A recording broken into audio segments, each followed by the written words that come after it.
Danas govorimo o republikanskim predsjedničkim kandidatima, odnosno o onima koji će pokušati izazvati predsjednika Obamu na predsjedničkim izborima do godine. Bivši guverner Arkansasa Mike Huckabee objavio je da odustaje od kandidature, dok se na neka druga poznata imena poput Donalda Trumpa čeka da tek službeno objave svoju kandidaturu. Mike Huckabee bi bez ikakve sumnje bio jedno od vodećih republikanskih imena, ali Sve mi govori idi, ali srce kaže ne.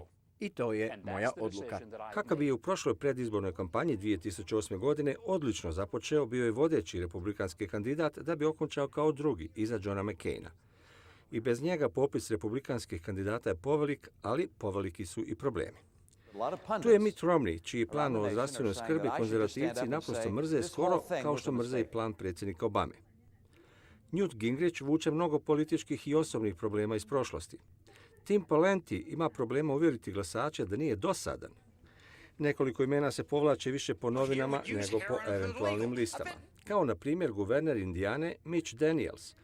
On može imati određenu snagu. Zanimljiva je osoba, vozi Harley Davidson, strasno se zalaže za kresanje proračuna, ali još nije odlučio.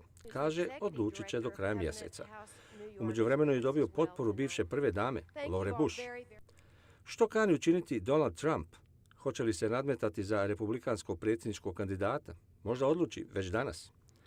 Jon Huntsman je bivši guverner i američki veleposlanik u Kini i mogao bi biti zanimljivi kandidat. A što je sa Sarahom Palin, koja je nedavno zaposlila novog savjetnika za vanjsku politiku?